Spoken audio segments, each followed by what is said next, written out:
But there's one question I usually ask, all the sessions is, and you kind of touched on it maybe. Um, when did you get bit by the bug? It's a phrase I often use about like when did music become that thing? I know that when I was younger, a lot of people too, and when they're growing up, they're like, I want to be an astronaut. Yeah, I was a fan of the Pittsburgh Steelers, so I wanted to sell T-shirts at Three River Stadium, and whatever, something silly like that. But I mean, we all have these beginnings of when it first started. Do you remember like the moment that you went like, yes, music is me? There are three moments. The first was when one of my nannies sat me down in front of this old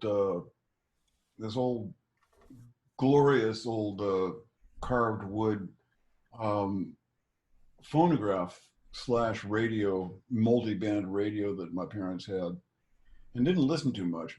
But they had a collection of records. They were all 78s.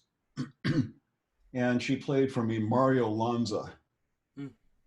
And he was popular operatic singer of the day. And I could hear that the guy number one had pipes, and I could also feel that there was something stirring in my blood.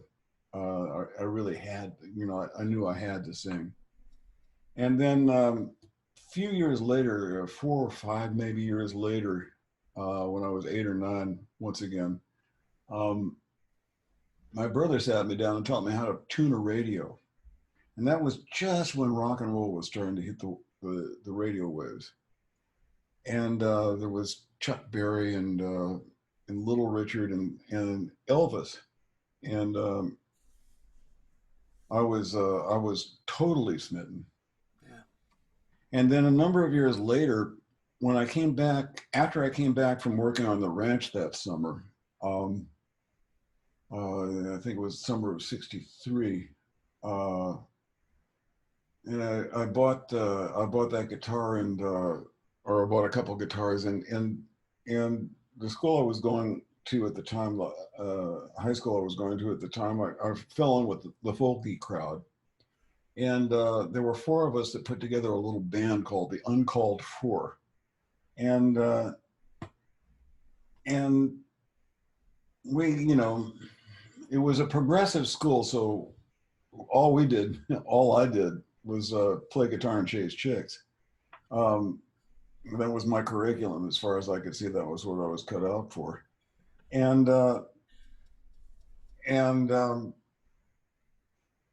we we got good enough so that every time we got cranked up, the whole school would just sort of stop, and they'd all just kind of listen. And so we figured it was time to take that to the next level and go play for regular folks. And there was this was down in the Palo Alto area, and there was a club in town called the Top of the Tangent. The Tangent was a pizza parlor, and up above it there was a little concert venue, a couple hundred seats, I think. Mhm. And and we played there, and I came to the realization that I had paralyzing stage fright um, that night, but at the same time, I got past it somehow, and we brought the house down, and uh, and so it was a curse and a blessing. The curse was the stage fright, and it's never been any different for me. But the blessing was I really like lighting people up, Sure. and I learned that it was worth it was a two-edged sword, but one edge was well worth the other. Yeah. I mean, I I heard this quote from Richard Ashcroft from the Verve band that I really loved, through the '90s and whatnot. And he said, like, that drug you basically that high you get from playing music to people, like you can't buy that from any dealer in the world. It's just like this tangible, really really wonderful feeling of being able to know that like you're lighting people up, like you said, you're making them feel something that they didn't feel before. Which honestly, right now must make you. I mean, it's like the COVID era. We're kind of stuck inside. I mean, we tried to do a jam session like through through the Zoom call and all that, and it was just a mess. It's like it's so hard to play with people right now, and much less play in front of people. Uh, I'm working on an internet lash up, and I think we're getting really close now to being able to beat the latency issue that happens. well, I mean, It, to a certain degree, right? Like you just time takes time, and it is what it is. But I mean, if you can get it to the point where it's so minuscule and everybody's Wi-Fi bandwidth is experiencing it the same way, then theoretically you can pull it off. well, sound travels at about a foot a millisecond.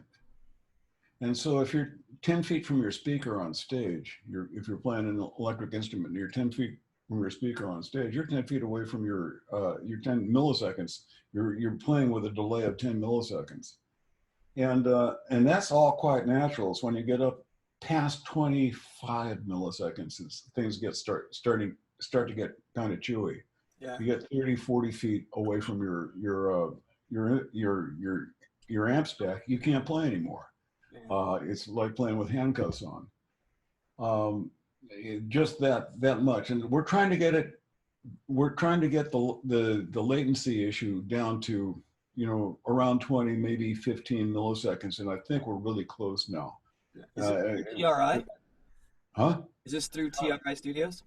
This is with some folks that I work with, not necessarily at TRI, but we will be doing that from TRI. But I want to get once we get this working, and I'm thinking real soon now, maybe in the next couple of weeks, we'll have it up and rolling, and maybe my little band Wolf Bros will be able to finish the tour that we had to cut short. I love how you call Wolf Brothers your little band, and it's like Don was and you and Jay Lane. Pretty big. Well, we have a lot of fun. I can tell. Awesome. Well, I mean, I think every musician in the world is hoping that you succeed with that, because that's been the well, yeah, we'll try to make it plentifully available once we get it ironed out. Yeah, well, we actually have kid bands right now that are doing stuff remotely, but it's kind of like everybody else, they record something and then they kind of and then you send it to the next folks. And it ain't live, but You're not really playing off each other. Yeah, it's that's a hard one.